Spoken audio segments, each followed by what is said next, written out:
안녕하십니까. 오늘 우리가 함께 나눌 말씀은 에베소서 1장 4절부터 5절입니다. 말씀을 읽겠습니다. 곧 창세전에 그리스도 안에서 우리를 택하사 우리로 사랑 안에서 그 앞에 거룩하고 흠이 없게 하시려고 그 기쁘신 뜻대로 우리를 예정하사 예수 그리스도로 말미암아 자기의 아들들이 되게 하셨으니. 지금까지 앞서 우리가 살펴본 것처럼 모든 인류가 범죄함으로 인해 타락하고 죄와 비참함의 상태에 이르게 되었습니다. 그렇다면 인류는 그처럼 그냥 거기서 끝, 비극적인 결말에 이르게 된 것일까요? 분명 아니겠죠. 그렇지 않습니다. 소요리문답 제20문은 이렇게 질문합니다. 하나님께서 모든 인류를 멸망하게 버려두셨나요? 죄와 비참의 상태에.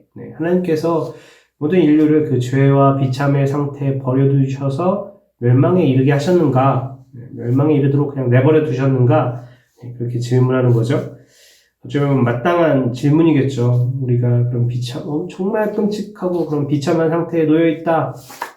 거기서 끝이 아니라, 그러면 사실 우리가 경험하는 것처럼, 우리는 그 상태에서 이제 벗어나게 되는데, 하나님이 버려두지 않으셨다라는 거 알잖아요. 그죠? 하나님이 버려두셨는가? 라는 질문은 어떻게 보면 자연스러운 질문이겠죠. 그리고 이제 거기 이렇게 답하고 있습니다. 하나님께서는 오직 선하시고 기쁘신 뜻대로 영원전에 몇몇을 영원한 삶으로 선택하셔서 은혜의 언약 관계로 들어가셨습니다. 이는 저희를 죄의 상태와 비참함의 상태에서 건져내어 구원의 상태에 이르게 하려 하심입니다. 구속자로 말미암아. 하나님께서는 우리를 그 죄와 비참의 상태에 내버려 두지 않으셨습니다. 그냥 멸망하도록 버려두지 않으셨습니다. 소요리문답 20문에서는 하나님께서 그 해결책으로 두 가지를 행하셨다 이렇게 가르쳐주고 있습니다. 먼저 하나는 몇몇을 영원한 삶으로 선택하셨다. 그리고 또 하나는 은혜의 언약 관계를 세우셨다. 은혜의 언약 관계로 들어가셨다. 이 두 가지입니다. 먼저 여기서 한 가지 좀 특이한 점이 있죠. 우리가 죄를 범했죠. 우리가 하나님을 떠났습니다. 우리가 타락하여서 그 결과로 우리가 죄와 비참의 상태에 놓이게 되었습니다. 그럼 이제 이런 질문이 사실 나와야 될 것 같아요. 자, 그럼 우리가 어떻게 해야 될까? 우리가 무엇을 해야 될까? 이런 질문이 나와야 될 것 같은데, 기독교는 방향이 전혀 다릅니다. 초점을 다시 우리에게서, 지금까지 우리가 타락의 결과 어떻게 되었는가? 우리 이렇게 나왔었는데요. 그 초점을 우리에게서 다시 하나님께로 돌려서 하나님께서 그럼 우리에게 어떻게 하셨는가? 하나님이 무엇을 하셨는가? 그걸 말해주고 있습니다. 죄의 결과 우리는 말 그대로 죽었습니다. 하나님과 우리 사이가 끊어졌고 우리는 진짜 저 바닥도 아니에요. 완전 지하 깊숙이 저 깊은 곳으로 끔찍한 바닥을 뚫고 저 깊은 수렁으로 빠져들어갔습니다. 거기서 아무리 우리가 노력해도 깨달음을 추구하며 뭔가 수양을 해도 또 뭔가 지식을 쌓고 기술을 발전시켜도 또 같이 최대한 지혜를 모으고 협력을 해도 우리는 결코 우리의 힘으로 하나님께 이를 수 없게 되었습니다. 우리 중에 누구를 건져내고 이럴 수 있을까요? 다 같이 수렁에 빠져 있는데 내가 저 사람이 나를 건져줄 수 있을까요? 아무리 잡아당겨봤자 같이 그 수렁 안에 있는 것일 뿐입니다. 우리는 이 깊은 절망 가운데서 하나님께 다다를 수 없는 존재가 되어버렸던 것이죠. 그래서 로마서 3장 23절은 이렇게 말씀하고 있습니다. 모든 사람이 죄를 범하였음에 하나님의 영광에 이르지 못하더니. 또 앞서 우리가 살펴봤던 것처럼 우리가 그렇게 나락으로 떨어져 있는 것뿐만 아니라 죄의 오염으로 얼룩져 있어서 우리는 도저히 스스로 이렇게 깨끗해질 수가 없습니다. 더러운 손으로 아무리 다른 곳을 열심히 닦으면 뭐 할까요? 그 손에 묻은 더러움이 다른 곳에 또 묻을 뿐이겠죠. 더러운 수건으로 아무리 닦으면 뭘 할까요? 아무 소용이 없을 겁니다. 그런데 누군가 내 외부에서 밖에서 깨끗한 물을 뿌려주고 깨끗한 수건으로 닦아준다면 다시 깨끗해질 수 있겠죠. 앞서 말한 것 우리가 수렁 깊이 있는데 네, 그 밖에 있는 누군가가, 그 위에 있는 누군가가 손을 내밀어서 우리를 끌어내 준다면, 네, 그 비참함의 수렁에서 빠져나올 수 있을 것입니다. 그래서 우리 구원은 우리 스스로, 우리 내면에서 일어날 수 있는 일이 아니고요. 우리 사람들 안에서 일어날 수 있는 일이 아닙니다. 모든 것을 우리 밖에 있는 존재, 우리보다 크고 높으신 분, 우리보다 깨끗하고 거룩하신 분, 하나님께서 해주셔야 합니다. 그리고 우리가 방금 본 것처럼 하나님께서 하셨습니다. 두 가지를 행하셨다고 했는데 무엇이었나요? 하나는 몇몇을 영원한 삶으로 선택하셨다는 것과 은혜의 언약 관계를 세우셨다. 이 두 가지였죠.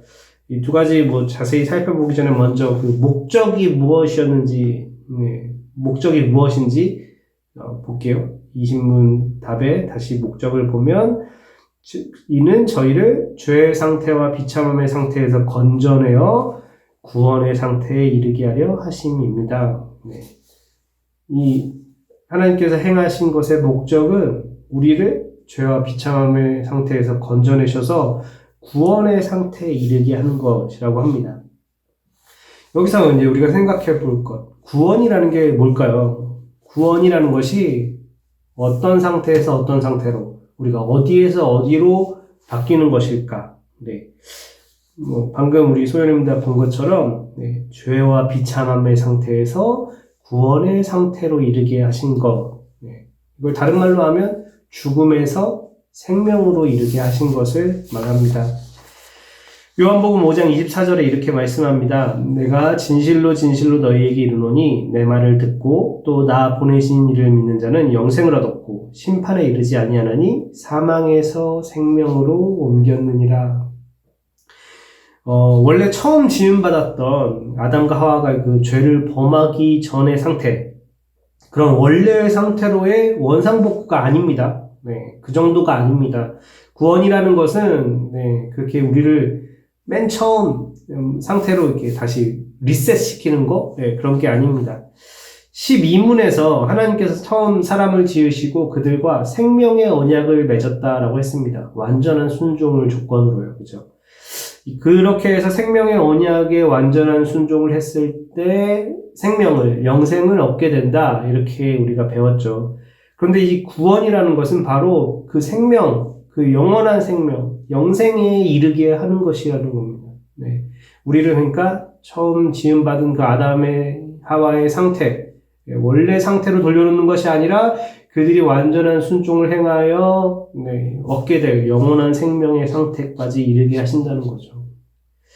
오늘 함께 나눈 말씀에서 에베소서 1장 4절에서 보면 그 앞에 거룩하고 흠이 없게 하시려고, 그리고 5절에 자기의 아들들이 되게 하셨으니, 인간의 범죄함으로 이르게 된 그 최악의 상태에서 하나님과의 충만한 교제가 있는, 우리를 자녀로 삼는 그런 최고의 상태까지 이르게 하신 겁니다.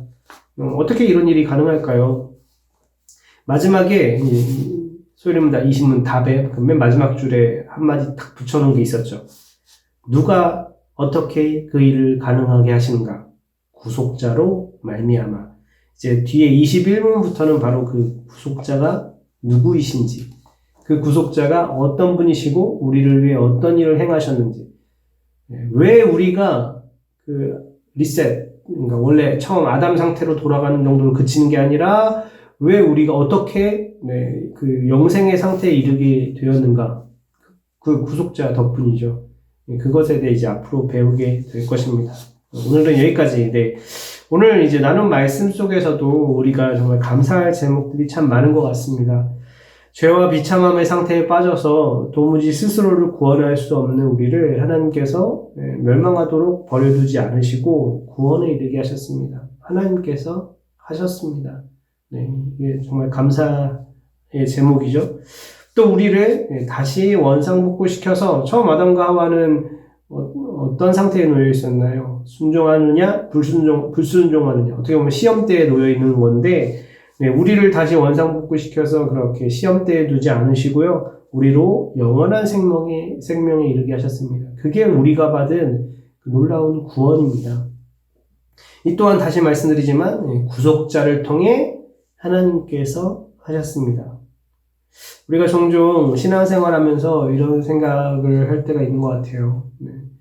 이거 신앙생활하는 게 나한테 뭔 도움이 되나? 하나님이 나한테 대체 뭘 해주셨나? 하나님이 내 삶에 무슨 도움이 되는 건가? 뭐 이런 생각들을 종종 하게 되는 것 같습니다. 근데 그때 그런 의문이 들 때 우리의 구원을 시작부터 완성까지 우리 구원의 그 시작부터 완성까지 하나님께서 우리에게 어떠한 은혜를 주셨는가, 하나님께서 우리를 위해 무엇을 행하셨는가를 되돌아보면 이런 의문, 하나님 나한테 뭘 해주셨는데 이렇게 따질 수는 없게 될 것입니다. 오히려 하나님께서 정말 놀라운 은혜를 주셨다라는 것, 하나님께서 우리에게 다 주셨다라는 것을 우리가 고백할 수 있게 될 것입니다. 이것이 우리가 받은 은혜입니다. 하나님께서 우리의 구원을 시작부터 완성까지 다 행하셨다. 그 은혜를 기억하며 또 한 주를 주님 안에서 힘있게 살아가는 우리 모든 성도님들 되시기를 주님의 이름으로 축원합니다. 기도하겠습니다. 하나님께서 죄와 비참함의 상태에 있던 우리를 멸망하도록 내버려 두지 않으시고 은혜를 베푸셔서 구속자로 말미암아 우리를 구원하셨습니다. 하나님, 그 구원의 은혜를 기억하게 하여 주시옵소서. 구원에 있어서 저희가 한 일은 결국 아무것도 없습니다. 하나님, 저희가 할 수 있는 일도 아무것도 없는데 또 저희에게 무언가 어마어마한 것을 요구하지 않으시고 하나님께서 그 모든 것을 행하셨고 그 모든 은혜를 저희에게 주셨습니다. 그 은혜를 기억하고 감사하며 또 찬양하며 살아가는 또 이 한 주가 되게 하여 주시옵소서. 예수님의 이름으로 기도합니다. 아멘.